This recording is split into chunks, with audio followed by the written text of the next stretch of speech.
नमस्कार मित्रांनो, आपल्या धर्म संस्कृती चॅनलमध्ये आपल्या सर्वांचं स्वागत आहे। आज शनिवार तसेच प्रदोष पण आहे, शनी प्रदोष, आणि उद्याला मासिक शिवरात्री पण आहे। तर उद्या मासिक शिवरात्रीनिमित्त पण महादेवांची पूजा अवश्य करावी। तसेच येत्या सोमवारी शनेश्वर जयंती आहे, जी शक्यतो अमावस्यालाच येते। तर शनिवारी अमावस्या पण लागते दुपारनंतर, तर सोमवती अमावस्या पण ती म्हटली जाईल। पण खरी अमावस्या उगवती सूर्याची जर अमावस्या जर पकडली तर मंगळवारचीच अमावस्या आहे। तर बघा, शनी जयंतीविषयी आपण माहिती बघणार आहोत। त्यापूर्वी थोडक्यात तुम्हाला एक सांगायचं आहे, शनिदेवाविषयी खूप कमी माहिती आहे आपल्याला। महाराष्ट्रामध्ये शनी शिंगणापूर एक देवस्थान आहे, जे शनिदेवाचं मूळ स्थान मानलं जातं।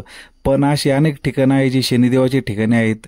त्याचप्रमाणे शनिदेवांचा जन्म कसा झाला किंवा त्यांचे कार्य कसे झाले, त्यांना ग्रहामध्ये स्थान कशी मिळाली, किंवा शनीश्वर हे पृथ्वीवरती किंवा देव दानव सगळ्यांचे न्यायाधीशाचे काम कसे करू लागले, याचे पण आपण पुढे अनेक व्हिडिओ बनवणार आहोत। पूर्ण शनिदेवांविषयी माहिती आपण एवढ्या शनी जयंतीनिमित्त एक 7 ते 8 व्हिडिओमधून पूर्ण माहिती देण्याचा प्रयत्न करणार आहोत। तर आजच्या व्हिडिओमध्ये फक्त आपण श्री शनीश्वर देवांची जन्मकथा बघू आणि त्या दिवशी नेमकं आपण काय पूजा करायची त्याची एक थोडक्यात माहिती देण्याचा प्रयत्न करतो। तर बघा, भगवान शनिदेवांचा जन्म म्हणजे सूर्यदेव पुत्र हे शनीश्वर मानले जातात। दक्ष राजाची जी मुलगी आहे संज्ञा, तर काही ठिकाणी विश्वकर्मा भगवंताची सुद्धा कन्या ही संज्ञा देवी मानल्या जाते। पुराणांमध्ये मतभेद आहे, पण बघा, संज्ञा देवी ह्या सूर्यदेवाच्या पत्नी होत्या। तर सूर्यदेवांच्या सोबत त्यांचे ज्यावेळेस लग्न झाल्यानंतर तर सूर्यदेवांची खूप तेज होते। आपण बघतो सूर्य किती तपत असतो, आपण सुद्धा डोळ्यांनी पाहू शकत नाही। तर त्यांच्यासोबत संसार करायचा होता त्यांना। तर संज्ञा देवीला हे पूर्ण म्हणजे असं सूर्यदेवांचं तेज सहन होत नव्हतं, पण तरी पण त्या त्यांच्याबरोबर राहत असत। त्यांच्यापासून त्यांना 3 अपत्य झाली। त्याच्यानंतर काय झालं, तर त्यांना ते सहनच होत नव्हतं तेज। तर मग आता काहीतरी आपण तपश्चर्या करून याच्यातून मार्ग काढावा म्हणून त्या तपश्चर्याला निघून जायचं ठरवतात। पण या 3 मुलांचं काय म्हणून त्यांनी आपलेच एक प्रतिरूप तयार केलं, जे हुबेहूब त्यांच्यासारखं संज्ञा देवीसारखं दिसत होतं। तर त्या संज्ञा देवींच्या हुबेहूब रूपाला त्यांनी छाया नाव ठेवलं, त्यांची छाया होती म्हणून छाया नाव ठेवलं। आणि त्यांनी पत्नी धर्म सर्व निभवायला लावला सूर्यदेवासोबत, आणि त्या स्वतः तपश्चर्येला निघून गेल्या। तर त्या आपल्या वडिलांकडे गेल्या। त्यावेळेस वडिलांनी सांगितलं की हे तुम्ही चुकीचं केलंय, तुम्ही पुन्हा आपल्या प्रपंचामध्येच जा।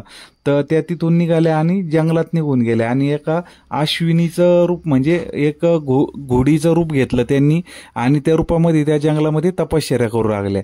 इकडं छायादेवी सूर्यदेवाबरोबर प्रपंच करू लागल्या आणि आपला पत्नी धर्म निभावू लागल्या। त्यांना पण सूर्यदेवापासून 3 पुत्र झाले, त्यातीलच एक हे शनिदेव। पण ज्यावेळेस असं म्हटलं जातं शनिदेवांच्या जन्माच्या वेळेस खूप तपश्चर्या केली ही छायादेवींनी की आपला पुत्र चांगला व्हावा म्हणून। तर भगवान शिवाची खूप सेवा करीत असताना तर त्यांनी जेवण घेतलं नाही, पाणी पिलं नाही। या गोष्टी झाल्यामुळं तो सगळा फरक त्या गर्भावर झाला, आणि शनिदेवांचा जन्म होताना त्यांचा कुरूप जन्म झाला ते दिसायला सावळे झाले।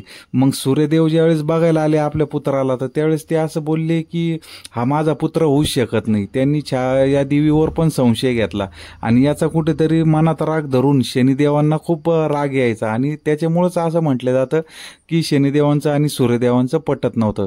पुढं आपण हा कथा विस्तार बघूया, पण त्याचं मूळ कारण हे होतं। मग अशा प्रकारे शनिदेव छायादेवींना पण हे 3 मुले झाले, आणि तसाच त्यांचा प्रपंच पुढे चालू होता। तर बघा, अशा प्रकारे आज शनिदेवांची जन्माची कथा आहे। तर आपण बघा, आता शनीश्वर जयंती सोमवारची येते, तर या शनीश्वर जयंतीच्या दिवशी नेमकं काय करायचं आहे, तर बघा, मंदिरात जायचं आपण, काळे तीळ व्हायचे, लोखंडाच्या वस्तू व्हायच्या। जर कोणाला उपवास जर धरता आला तर त्या दिवशी उपवास धरा शनी जयंतीचा, संध्याकाळी तो सोडून द्यायचा पुन्हा। आणि हनुमान मंदिरात पण दर्शनासाठी जायचं आहे त्या दिवशी, मारुतीला तुम्ही शेंदूर लावू शकता। आणि जास्तीत जास्त शनिदेवांची भक्ती करायची. शनिदेवांची भक्ती म्हणजे कशी, कायिक वाचिक मानसिक मध्ये जर आपण विचार केला तर आपण त्यांचे स्तोत्रपठण करू शकतो किंवा जे गरीब लोक आहेत त्यांना त्या दिवशी अन्नदान देऊ शकतो. या सर्व गोष्टी आपण करू शकतो. तर आपल्याला जसं जमल त्या पद्धतीने आपण शनीश्वर देवाची त्या दिवशी भक्ती करा. मूळ ठिकाणी कुठं शनी शिंगणापूर किंवा इतर कुठं जर जागृत ठिकाण जर असेल तर या जागृत ठिकाणी पण आपण शनिदेवांचं दर्शन करू शकता.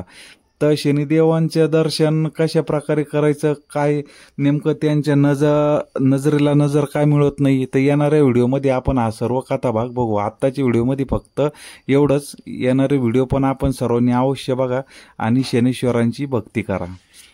तोपर्यंत सर्वांना नमस्कार.